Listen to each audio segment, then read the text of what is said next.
Hello there, folks, and welcome to the stream. My name is Mike D'Angelo, aka That Tellest Guy, and we are back today in the jungle.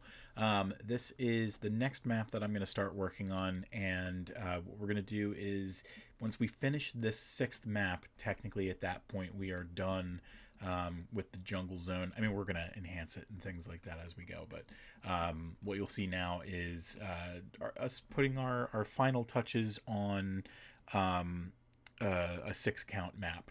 We don't have too many of those. I think the 4 set and maybe just the festival map that I was working on for October or November or whatever of last year was the ones that we put together.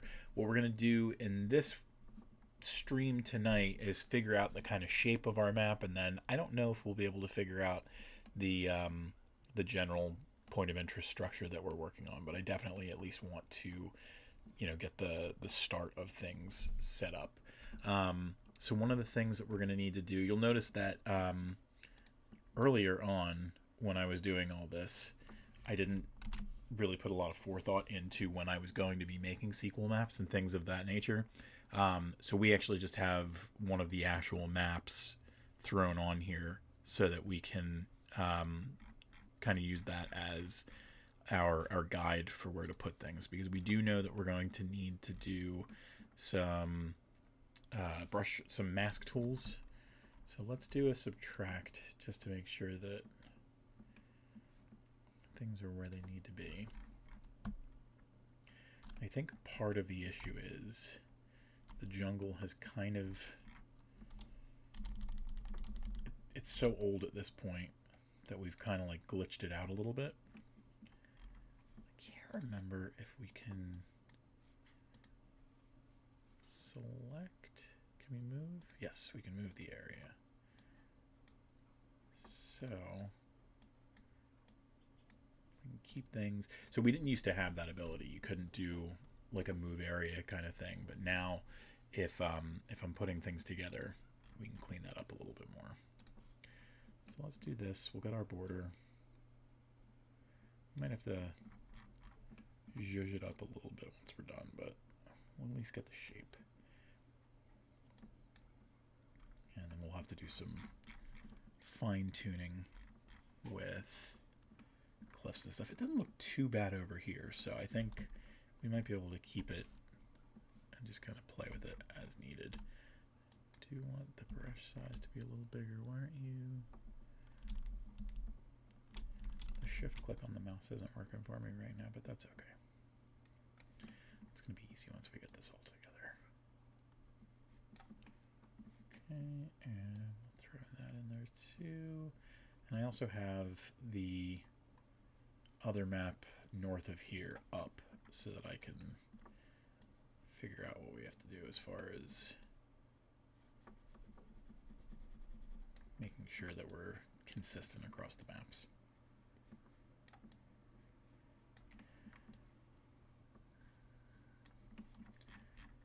Okay, I'm gonna play nice now? No? Alright, fine.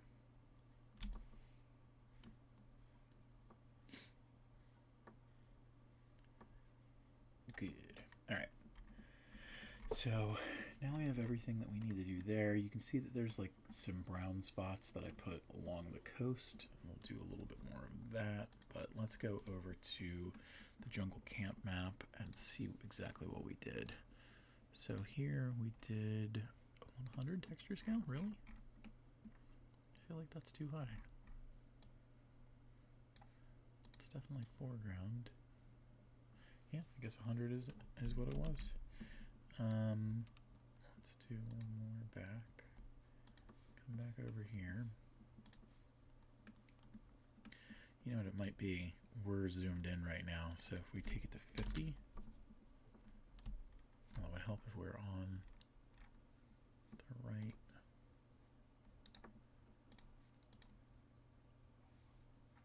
So we've got just regular grass for that background.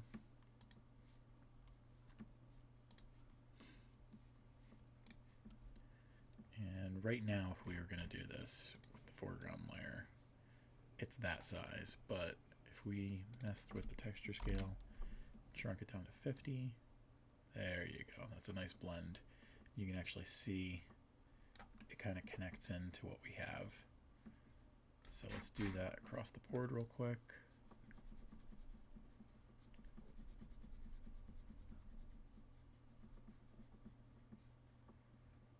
And let's see. Go back to that map. We'll see how it ended up with some of those darker spots. I don't think we used any of that. Or that. Or that. Did we color it a little bit differently? No, I don't think we did. Maybe we just did some blending with the, oh, here we go. Let's try something real quick.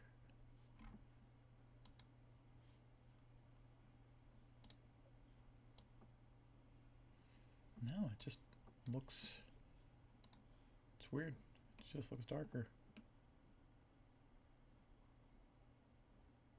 Huh, interesting. Okay, not a big deal. Let's also grab our water over here. I think we're gonna have to do the same thing. Oh, it would help if we were on the background layer. Actually, no, we're good. Don't have to do anything there.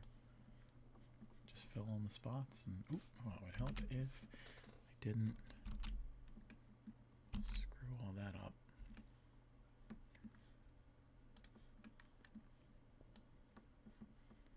So we want to make sure that we're not screwing up the cliffs over on that side.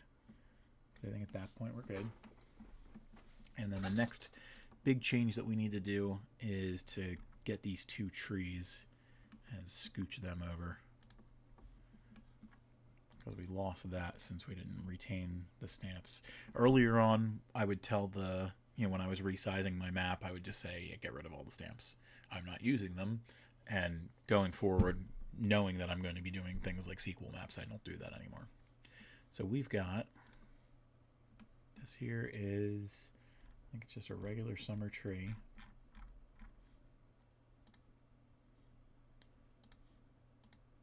Nope. So it's a summer tree that's got a stamp scale of 170 and an angle of 248. And what summer tree is this? This is the second summer tree.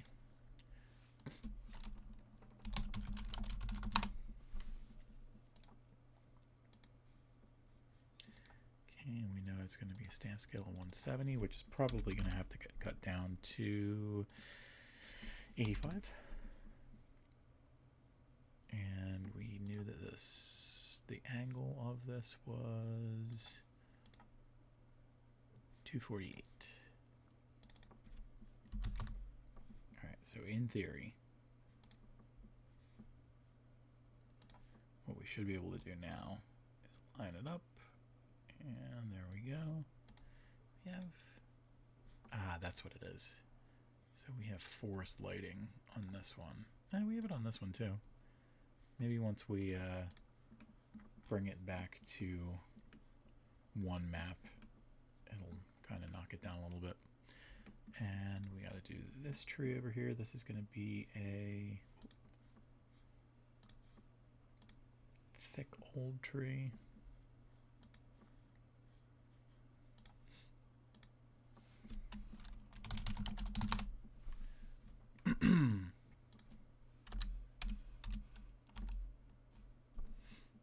Okay, and we got to do the same thing. So we know that this is going to be the third. It's going to have to be a stamp scale of 60 and an angle of 120.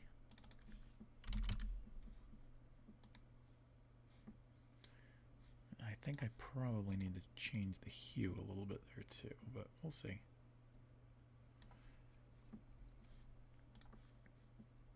So this one here, if we go into the, no, that's really weird. It just looks greener. Well, like I said, maybe once we do the filter, what level is the filter on? Maybe that's what the issue is. No, it's on layer 5. Alrighty then. Since that's the base of what we need, let's do a save for now.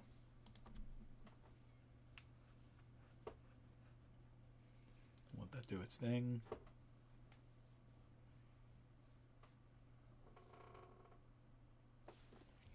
A little bit of hydration.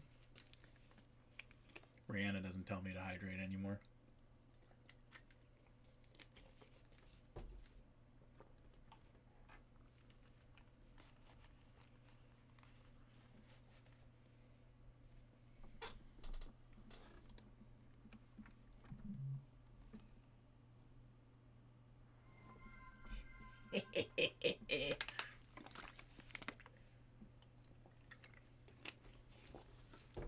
Tasty H2O. All right. Let us. My posture was already checked, but I will stretch. Oh, that lower back. Oh. I was moving bunches of diapers today and killed my back, so a nice stretch is nice. All right, let's go and I feel like we don't really need this anymore, so let's do a resize. Well, you know what? We do need a little bit. Let's grab a couple of these other guys. Throw some stuff in over here. Oh, you know what? I didn't realize that there was that little guy over there. Do we have any other? Let's grab one of these guys. Throw that down here. And one of these palm fronds. Cat-o'-nines or whatever. Throw that there. And now we can do... give context to that statement. Oh, the diapers? I work for children and youth, and we needed diapers at one of our locations. Ta-da! You're welcome. We're not having children! Never! That's what she wanted me to say. We have 3 children. We have 3 children, she says. Alright, this is a little wonky. Well, let's check it out. Not removing the objects, because if I ever want to go back, I want to go back.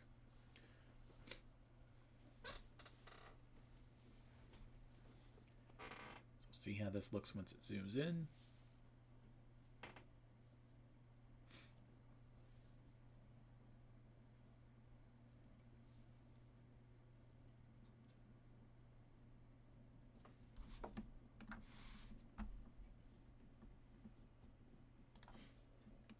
You know, I probably shouldn't have done that. It's going to yell at me. Just a boy.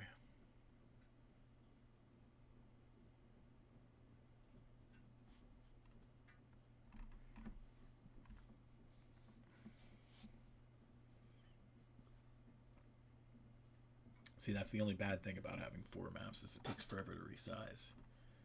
Alright, that's not bad. It's a good look of things. Now let's do our cliffs. I don't think... Yeah, I mean, these cliffs over here were just pretty normal. So let's do those cliffs real quick. I generally don't do the drawn cliffs if I can avoid it sometimes, but I feel like they've cleaned it up a little bit. Let's give it a try. Go to the line tools. We'll use the cliffs. Let's bring it down to 30. So that's usually the one that I use. You'll see I'm going a little bit ahead of the area.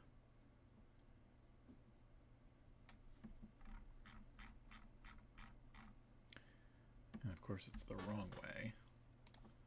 Let's grab this stuff and flip it the other way.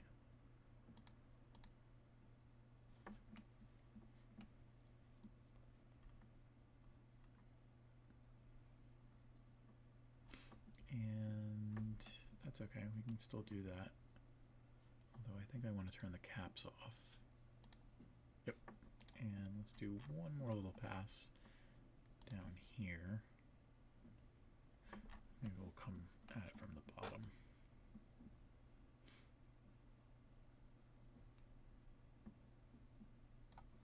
Yep. No. Still flipped the wrong way because I did it the other way that time. Alright, and then I noticed as we were coming up here that the mask tool needs to be cleaned up in a couple of places. So let's clean that up. These little gaps here and there. And there. So right now the cliffs look a little bit more like the way we usually have them, which is like it is the border. And I might keep that here just because we don't typically do that in the jungle, and it might be nice to shake it up a little bit.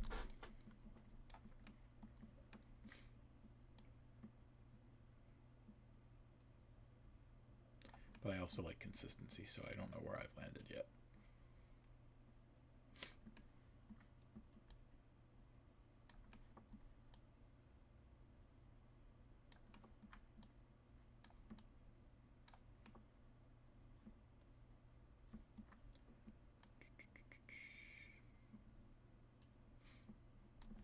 Let's give this a real quick try. So we're going to grab those cliffs and those cliffs, and let's do a flatten to background.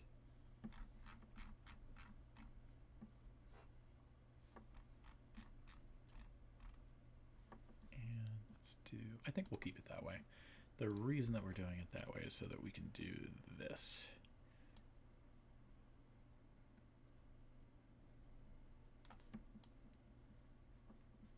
So at this point, it adds a little bit of depth, makes it look like the cliffs are under the water. Kind of pops a little bit more that way. And let's see. Oop, we do need to clean up a couple of mask spots though. So let's see if there's anything else that kind of pops out like that. And little X button to take that to a subtract instead.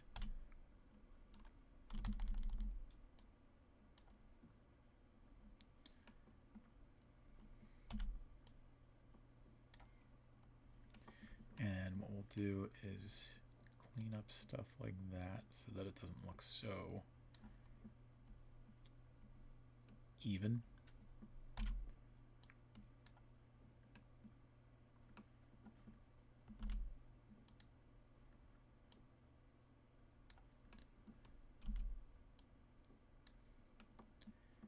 And get rid of a little bit over here.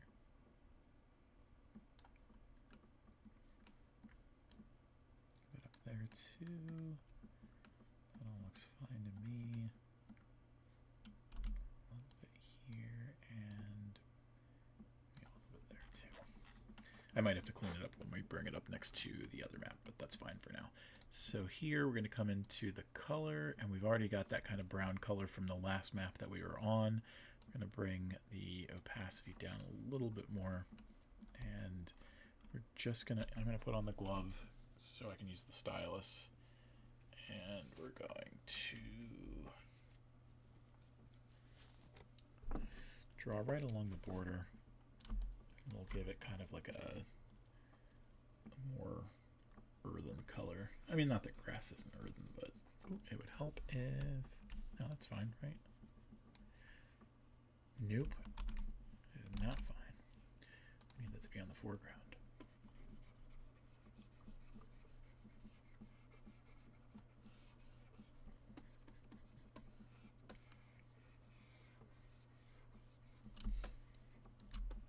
In my opinion, it helps to kind of sell the idea that there's a border over here. I mean, they kind of have the brown border of their own if you just keep it the default mask effects. But I like Anyway, we've been doing this for the jungle for a while, and I think that this makes it pop a little bit more to have it look this way. And we could do like cracks and stuff like that too, but I think thus far we haven't really done that. Maybe we'll do something along that area there, just because it's a little bit more dried out or whatever. And now that the stuff is a little bit more visible, I'm seeing that I don't really like that bit there. Maybe that bit can get drawn back too. And once I'm looking at this in high res, I might change my mind about some things too. Okay, and certainly we would have caught something like this. Let's look everywhere else because we didn't really go too nuts.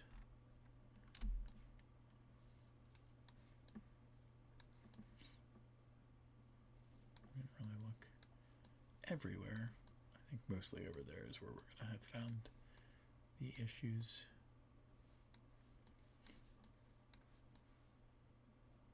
All right, that's good for now. We're going to do a save, and then let's head over to our sponsors. Oop. We'll call this Jungle Southwest. I'm just going to call it Map 6 for now, because I don't really know what we're going to put here yet. Sponsor. And now, a word from our sponsors. Brought to Life by Science Magic is a great way to describe author R.J. Gould's prose debut, Cyberknight and the Hand Puppet Commandos. Reminiscent of classic toys-to-life stories like The Indian in the Cupboard and Small Soldiers, this sci-fi adventure is great for teens and preteens, as well as those who still hold a place for childlike whimsy in their heart. It's also lightly academic, with information about the world and what may lie beyond our stars. Gould is hard at work on not just 2 follow-up novels, but a graphic novel and a movie script that will hopefully bring this brand to life even bigger than ever. If you've been looking for a sci-fi that will bring some joy to your reading nook, don't wait. Check out our promo for Cyberknight and the Hand Puppet Commandos origin story on the Tellest website.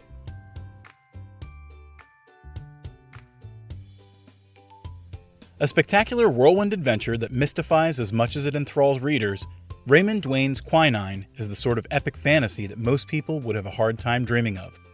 Yet, the author has done much with this universe, establishing foundational pieces of rich lore, religious history and prophecy, and wrapping it all together in a package that makes it feel like some of the best pulp fantasy of yesteryear. Indeed, there is a way that Quinine is presented that makes it feel as though this hero has been around for decades. Despite the classic feel, though, it is also wild in its imagination, with blended species bringing a sense of alien majesty to the world, which just so happens to be the massive hand of the goddess. If you'd like to learn more, head over to the Tellest website, where you'll be able to find our promotion for Quinine by Raymond Dwayne.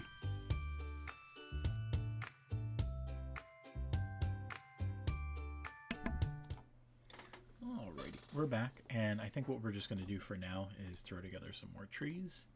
So let's grab this. We'll do... See, that's the thing about the random stamps. It doesn't give you an actual random thing when you hit the random stamps button.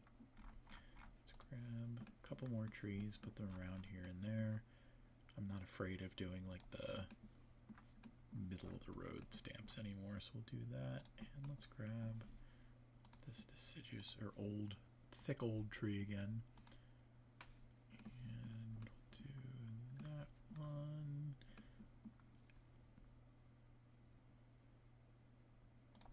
Down there. And let's see. I don't know if I'm going to be properly inspired by anything quite yet, but let's see if we look at the jungle stuff.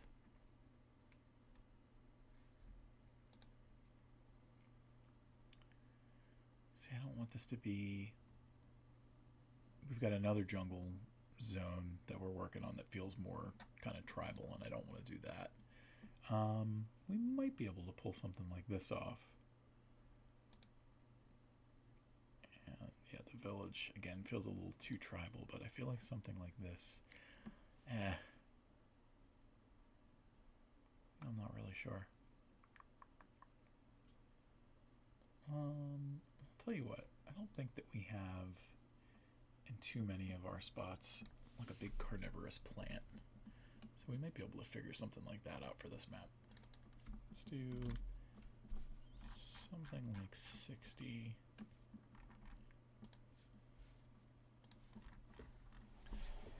And let me think about what I could do.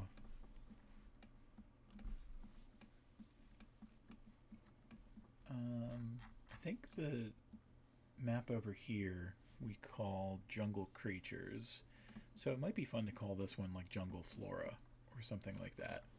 And I'm guessing what I could do, and we might not get it on the stream. That might be something that we save for later. But I'm thinking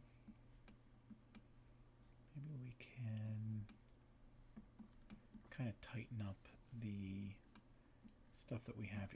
The only problem is it's a little too. Here, I'm going to show you another map that we worked on, and you can see where I'm thinking about things. So we did a map called the Flowering Hydra that's also part of the jungle set. Bringing it over now. So we did this kind of thing, and I'm just hesitant to do the same thing here. So, but I think the difference is what I would try and do is kind of find a way to connect. I want to make like a walkway that might have like those kind of plants on either side. I only got the one kind, but then we've got these little guys, and they might do the trick. Yeah, we got this big guy too.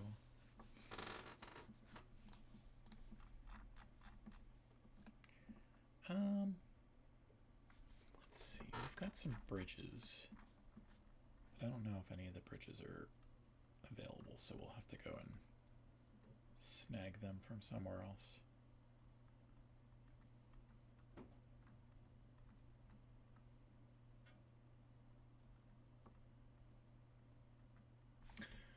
Go back to the jungle camp. We got these guys. It's just a rickety sewer bridge, no color changes or anything like that, so let's just grab that.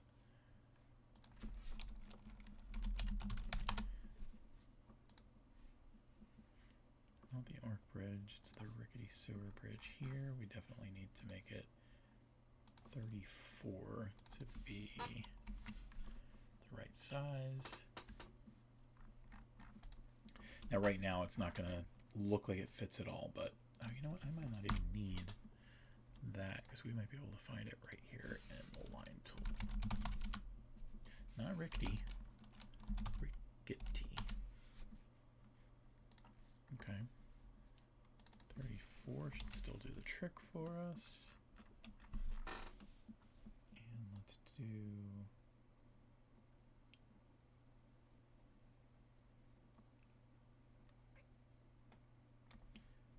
something like that. And let's do our mask tool one more time. Gonna edge it out the right way. Let's do something like this.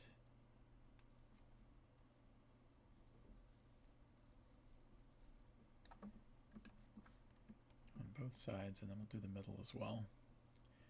Clean it all up.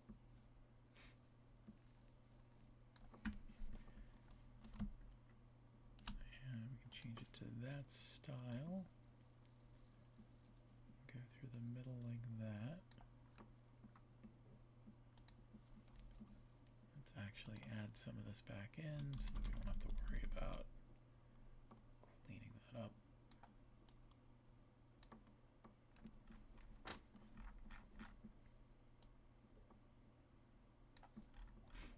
And I think we're going to have to go a little bit bigger with it too. So if we keep on subtracting. Oh, hold on, I'm using the wrong style. Still want to do these kind of like jaggedy edges.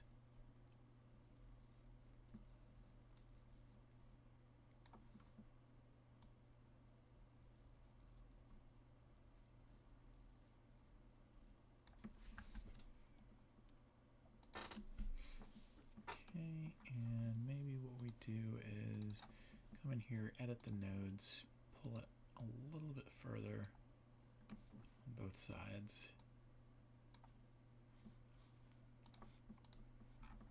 And these guys are going to go underneath now.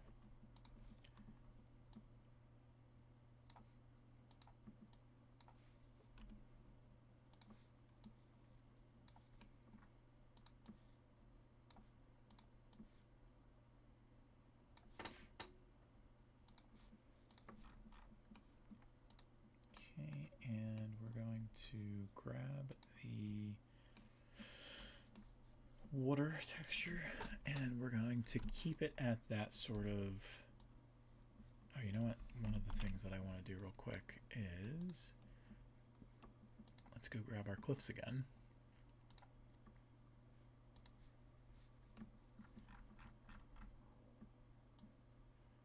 Now these cliffs we're going to try and do a little bit differently because the idea is that these are going to be above the water.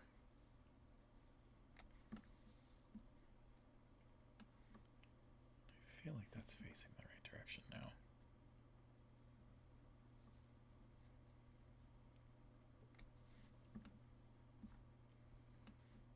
But we have to come from the left to have it face up.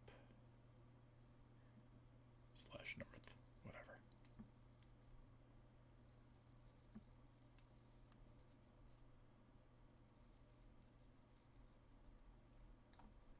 Yep, everything's looking pretty good.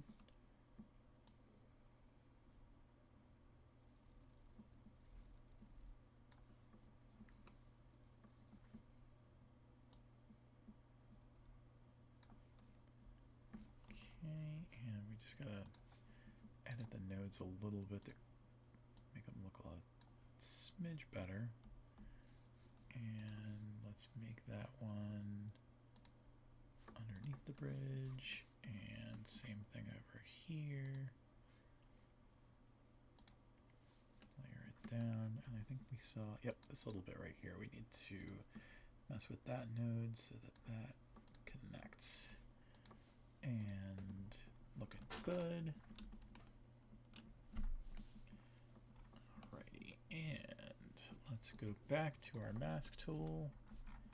We're going to add in those spots so that it connects real. Ooh, it would help if I was doing the smooth brush. I don't want the jagged pieces anymore. Okay.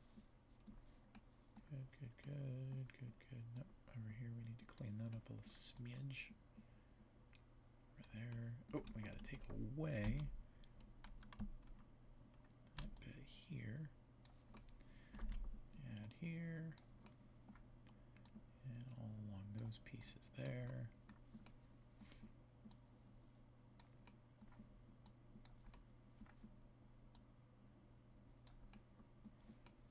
And up that way. I do like the idea of having like a nice juxtaposition there with the creatures on one side and the flowers, Flora, whatever, over on the other. That'll be a fun comparison of the two. I think we should be good. So there's one last thing that we'll do before we wrap things up for the night. We're going to go back here. It should be on the background layer. Yep, so we're going to put a little bit of water in this spot.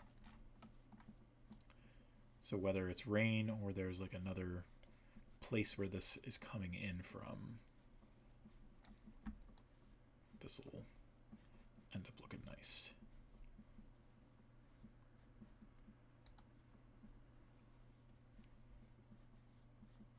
Kind of looks like dirty and swampy. And that's what we're dealing with, so.